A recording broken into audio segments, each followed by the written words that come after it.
మిత్రులారా, అంటార్కిటికా 1,42,00,000 చదరపు కిలోమీటర్లలో విస్తరించి ఉంది. ఇది ప్రపంచంలోనే 5వ అతిపెద్ద ఖండం. ఇక్కడ ప్రతి చోటు దట్టమైన మంచుతో కప్పబడి ఉంది. అంటార్కిటికాను ప్రపంచంలోనే అతిపెద్ద ఎడారి అని కూడా పిలుస్తారు. ఎందుకంటే ఇక్కడ ఒక్క సంవత్సరంలో 200 మిల్లీమీటర్ కంటే తక్కువ వర్షపాతం నమోదవుతుంది. ఇది భారతదేశంతో పోల్చితే 6 రెట్లు తక్కువ. ఇది మాత్రమే కాదు, ఈ ఖండంలో గంటకు సగటున 20 కిలోమీటర్ల వేగంతో గాలులు వీస్తాయి మరియు గంటకు 300 కిలోమీటర్ల కంటే ఎక్కువ వేగంతో కూడా వీస్తాయి. ఇప్పుడు ఈ ఫ్యాక్టర్స్ విన్న తర్వాత ఈ ప్రదేశం మానవులమైన మనకు నివసించడానికి అస్సలు సరిపోదని మీరు అర్థం చేసుకోవచ్చు. అయితే ఈ సందర్భంలో మీరు గమనించినట్లు గూగుల్ ఎర్త్ నుండి తీసిన అంటార్కిటికా యొక్క ఈ ఫోటోలో మనకు నేలపై పిరమిడ్ ఆకారంలో ఉన్న నిర్మాణం కనిపిస్తుంది. అయితే ఈ కాన్స్పిరసీ థియరీస్ ప్రకారం ఇది అంటార్కిటికాలో నివసించే ఏన్షియంట్ సివిలైజేషన్ యొక్క ఆధారాలని భావిస్తున్నారు. మిత్రులారా, దాదాపు 500 సంవత్సరాల క్రితం గూగుల్ ఎర్త్ లాంటిది ఏమీ లేనప్పుడు పిరిస్ రైస్ అనే కార్టోగ్రాఫర్ ప్రపంచ పటాన్ని రూపొందించాడు. ఇప్పుడు ఈ మ్యాప్ యొక్క మొత్తం భాగం ఈ రోజుకి లేదు, కానీ ఉన్న భాగంలో యూరోప్ యొక్క వెస్టర్న్ కోస్ట్, ఉత్తర ఆఫ్రికా, బ్రెజిల్ మరియు అంటార్కిటికా యొక్క డెమాన్స్ట్రేషన్స్ మనం చూడవచ్చు. ఇప్పుడు ప్రశ్న ఏమిటంటే, అంటార్కిటికా 1820 సంవత్సరంలో కనుగొనబడింది కాబట్టి ఇది 16వ శతాబ్దపు మ్యాప్ లో ఎక్కడి నుండి వచ్చింది? పిరిరిస్ తన రచనలో ఈ మ్యాప్ యొక్క మూలం క్రిస్టఫర్ కొలంబస్ ప్రయాణమని చెప్పాడు. అలాగే పోర్చుగీస్ నుండి దోచుకున్న 10 అరబిక్ మరియు 4 భారతీయ మ్యాప్లకు కూడా అతను క్రెడిట్ ఇచ్చాడు. కాబట్టి ప్రశ్న ఏమిటంటే, మానవులు నిజంగా ఒకప్పుడు అంటార్కిటికా మంచు కింద జీవించారా? మరియు నేటికి ఆ మంచు ఫలకం కింద జీవం అభివృద్ధి చెందుతుందా? ఈ వీడియోలో ఈ ప్రశ్నలకు సమాధానాలు మనం తెలుసుకోబోతున్నాం. కాబట్టి అంటార్కిటికా కింద ఏమి దాగి ఉందో తెలుసుకుందాం. మిత్రులారా, లైఫ్ సైన్స్ లో ప్రచురించబడిన ఈ కథనాన్ని చూడండి. దీని ప్రకారం అంటార్కిటికాలో ఏన్షియంట్ రెయిన్ ఫారెస్ట్ ఉన్నట్లు శాస్త్రవేత్తలు గుర్తించారు. సుమారు 9 కోట్ల సంవత్సరాల క్రితం పశ్చిమ భాగంలో క్రిటేషియస్ పీరియడ్ లో రెయిన్ ఫారెస్ట్ ఉండేది. ఆ సమయంలో దాని ఉష్ణోగ్రత అంత తక్కువగా ఉండకపోయినా దాదాపు 35 డిగ్రీల సెల్సియస్ ఉండేది. శాస్త్రవేత్తలు మంచు కింద శిలాజ మొక్కల మూలాలు, పుప్పొడి మరియు బీజాంశాలను కనుగొన్నారు. ఆ సమయంలో ఇక్కడ వర్షపాతం ఈనాటి కంటే చాలా ఎక్కువగా ఉండేది మరియు ఆ సమయంలో అంటార్కిటికా పచ్చని ఖండంగా ఉండడానికి కారణం ఇదే. అయితే ఈ పరిస్థితులను పోలిస్తే కొంతవరకు నేటి న్యూజిలాండ్ లాగా ఉన్నాయి, కానీ నేడు అందుకు పూర్తి విరుద్ధంగా మారింది. నేడు ఈ ఖండం యొక్క ఉష్ణోగ్రత -35 నుండి -50 డిగ్రీల సెల్సియస్ కు చేరుకుంటుంది మరియు ధ్రువరాత్రులలో 4 నెలల పాటు సూర్యకాంతి జాడ ఉండదు. బట్ మిత్రులారా, BBC తెలిపిన ఈ ఆర్టికల్ ఒకసారి చూడండి. 1985లో సౌత్ షెల్డన్ ఐలాండ్లోని యమానా బీచ్లో ఒక మహిళ పుర్రె కనుగొనబడింది. ఈ మహిళ సౌత్ చిలీకి చెందిందని పరిశోధనలో తేలింది. ఈమె 1819 నుండి 1825 మధ్య మరణించిందని తేలింది మరియు మరణించే సమయానికి ఆమె వయస్సు 20 నుండి 25 సంవత్సరాలు. అంటే మానవులు అంటార్కిటికాపై మొదటిసారి అడుగుపెట్టిన సమయంలోనే ఈమె మరణం సంభవించి ఉండాలి. యాక్చువల్లీ శాస్త్రవేత్తలు ఈ పుర్రెను సీల్స్ పట్టుకోవడానికి ఇక్కడికి వచ్చే వ్యక్తుల క్యాంపింగ్ ప్రదేశం దగ్గర కనుగొన్నారు. కానీ టెక్నికల్లీ చెప్పాలంటే ఏ డాక్యుమెంట్లో గానీ ఎవరైనా స్త్రీ గురించి లేదా ఆమె మరణం గురించి క్లియర్ ఇన్ఫర్మేషన్ ఎగ్జిస్టెన్స్ లేదు.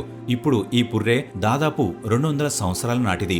అయితే అంటార్కిటికాలో ఒకప్పుడు మానవ నాగరికత ఉంటే ఇక్కడ నుండి మనకు మరెన్నో మానవ నిర్మిత పుర్రెలు డిస్కవర్ అయ్యి ఉండేవి. స్మిత్సోనియన్ మ్యాగజైన్ యొక్క ఈ నివేదికలో 2015 సంవత్సరంలో టిబెటన్ ఫ్లాట్లలో చేసిన పరిశోధన గురించి చెప్పబడింది. ఆ సమయంలో అక్కడికి ఒక ఐస్ షీట్ తీసుకొచ్చారు. ఈ ఐస్ షీట్ ను వైరాలజిస్టులు పరిశీలించగా అందులో 33 రకాల వైరస్లు ఉన్నట్లు గుర్తించారు. ఇవి 15,000 సంవత్సరాలకు పైగా ఉన్నాయి మరియు వీటిలో 28 రకాల వైరస్లు మనకు ఇంతకు ముందు తెలియవు. అంటే ఈ వైరస్ల ఉనికి గురించి మనకు అస్సలు తెలియదు. ఈ ఐస్ షీట్ లో ప్రతి పొరలో కొత్త వైరస్లు ఉన్నాయి మరియు అవి చాలా భిన్నమైన మరియు ప్రమాదకరమైన సామర్థ్యాలను ఒకదానికొకటి దాగి ఉన్నాయి. ఇప్పుడు ఒకసారి ఊహించండి, ఒక చిన్న మంచు పొరలో ఇన్ని రహస్యాలు దాగి ఉంటే అంటార్కిటికాలో 1,42,00,000 చదరపు కిలోమీటర్ల విస్తీర్ణంలో ఉన్న మంచు ఫలకం కింద ఎన్ని రహస్యాలు దాగి ఉండొచ్చు? ఇప్పుడు ఇవన్నీ విన్న తర్వాత ఈ జీవుల గురించి మనకు ఇప్పటి వరకు ఎందుకు తెలియదని మీరు ఆశ్చర్యపోవచ్చు. అయితే అసలు ఆలోచించాల్సిన విషయం ఏమిటంటే, గ్లోబల్ వార్మింగ్ కారణంగా నిత్యం కరిగిపోతున్న ఈ ఐస్ షీట్స్ వైరస్ ని ఎక్స్పోజ్ చేస్తున్నాయి మరియు ఈ వైరస్లలో ఏదైనా ఒక కొత్త పాండమిక్ ని పుట్టించే రోజు ఎంతో దూరంలో లేదు. అండ్ మిత్రులారా, మనం పాండమిక్ గురించి మాట్లాడుతున్నప్పుడు 1980 సంవత్సరంలో వ్యాపించిన స్పానిష్ ఫ్లూ గురించి నేను మీకు గుర్తు చేయాలనుకుంటున్నాను. ఈ మహమ్మారి ఆ సమయంలో ప్రపంచంలోని 500 కోట్ల మందిని ప్రభావితం చేసింది మరియు 2 కోట్ల నుండి 5 కోట్ల మంది ప్రాణాలు కోల్పోయారు. అలాగే 2005లో కొంతమంది అమెరికన్ పరిశోధకులు సైబీరియాలో మంచు కింద మృతదేహాన్ని కనుగొన్నారు. ఈ శరీరానికి దాదాపు 75 ఏళ్లు. పరిశోధకులు ఈ శరీరాన్ని పరిశీలించినప్పుడు వారు ఒక దానిలో H5N1 influenza sub type A virus ను కనుగొన్నారు. ఇది స్పానిష్ ఫ్లూ వంటి అంటువ్యాధికి దారితీసిన అదే వైరస్ యొక్క వైవిధ్యం. వారు ల్యాబ్ లో ఈ వైరస్ ను తిరిగి సక్రియం చేసినప్పుడు ఇది మానవ శరీరంలో వేగంగా వ్యాపించే సామర్థ్యాన్ని చూపించింది. ఇది మనకు చాలా ప్రాణాంతకం. ఇప్పుడు ఒక్కసారి ఊహించుకోండి, ఒకవేళ ఈ వైరస్ మరోసారి ప్రపంచానికి వ్యాపిస్తే ఎలా ఉంటుంది?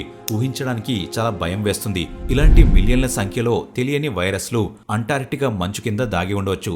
మిత్రులారా, 2007లో శాస్త్రవేత్తలు అంటార్క్టికాలోని బీకాన్స్ వ్యాలీ గ్లేషియర్స్ లో 8 కోట్ల సంవత్సరాల నాటి బ్యాక్టీరియాను కనుగొన్నారు. అది మంచుపైకి వచ్చినా ఇంకా సజీవంగా ఉంది. అండ్ డే టు డే పెరుగుతున్న గ్లోబల్ వార్మింగ్ తో అంటార్క్టికా మంచు కరిగిపోతూ వస్తుంది. మరియు ఈ ప్రాణాంతక వైరస్లలో ఒకటి సర్ఫేస్ పైకి వచ్చి మానవులకు సోకే రోజు చాలా దూరంలో లేదు. ఇప్పుడు ఈ ఇన్ఫెక్షన్ ఒకరి నుంచి మరొకరికి వ్యాపించి కొత్త పాండమిక్ పుట్టుకొస్తుంది. అండ్ మిత్రులారా, మనం బ్యాక్టీరియా మరియు వైరస్ల గురించి కాకుండా అంటార్క్టికా మంచు కింద crustaceans, colossal, squid, leggy spiders, giant worms, ice fish వంటి జంతువులు కూడా కనుగొనబడ్డాయి. ఈ జీవులలో యాంటీ ఫ్రీజ్ గ్లైకోప్రోటీన్లు కనుగొనబడ్డాయి. దీని కారణంగా అవి అంటార్క్టికా యొక్క చల్లని ప్రదేశాల్లో జీవించి ఉండడానికి కారణం. కానీ ఇవి వామ్ వాటర్లో జీవించలేవు. యాక్చువల్లీ అంటార్క్టికా అనేది మనం చాలా తక్కువ అన్వేషించిన ఖండం మరియు ఇక్కడ మానవ జనాభా చాలా తక్కువ.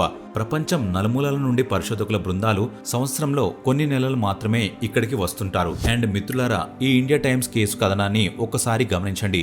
2021 సంవత్సరంలో ఓరింగ్ అనే గూగుల్ ఎర్త్ వినియోగదారుడు అంటార్క్టికాలో హార్ట్ షేప్ బ్రోకెన్ సైట్ మధ్యలో 130 మీటర్ల వ్యాసం కలిగిన UFOను చూశానని పేర్కొన్నాడు. ఇప్పుడు మీరు ఈ స్క్రీన్ పై వ్రాసిన ఆ స్థానం యొక్క కోఆర్డినేట్లను చూడవచ్చు మరియు నేను మీకోసం ఈ కోఆర్డినేట్లను డిస్క్రిప్షన్ బాక్స్ లో కూడా ఇస్తాను.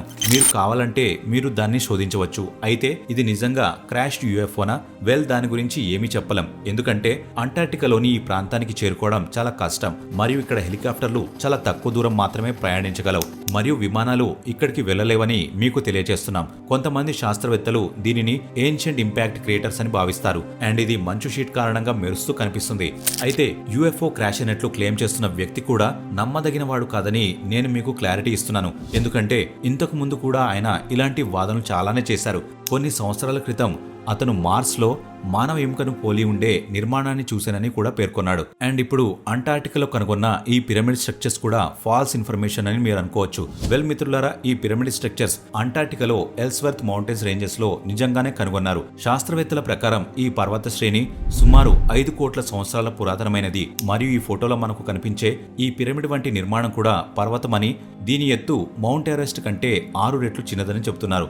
అసాధారణ ఆకారంలోని ఈ పర్వతం 100 ఏళ్లలో ఎరోజన్ కారణంగా ఏర్పడిందని శాస్త్రవేత్తలు పేర్కొంటున్నారు. అంటే దాని ఆకారం కారణంగా మనం పిరమిడ్ అని భావిస్తున్నాం. యాక్చువల్లీ హ్యూమన్ అండర్స్టాండింగ్ ఐడియాస్ ని ఓకేమ్స్ రేజర్ ఏమని తెలిపారంటే, మనం ఏ విషయంపై అర్థం చేసుకోవాలని చూస్తామో కానీ ఆ విషయాన్ని ఒక ఆస్పెక్ట్ లో మాత్రమే చూసి ఇన్స్టెంట్లీ వేరే వాటితో కంపేర్ చేసి మనం డీప్ గా అదే నిజమని నమ్ముతాం. ఈ కారణంగా కొత్త అజంప్షన్స్ అనేవి క్రియేట్ అవుతాయి. సో మీరు దాని గురించి ఏమనుకుంటున్నారు? ఇది నిజంగా పిరమిడా లేదా మన ఇల్యూజన్స్ క్రియేటివిటీయా? మీరు ఏం చెప్పాలనుకుంటున్నారో మీ అభిప్రాయాన్ని క్రింద కామెంట్లో రాయండి. Thanks for watching. జై హింద్.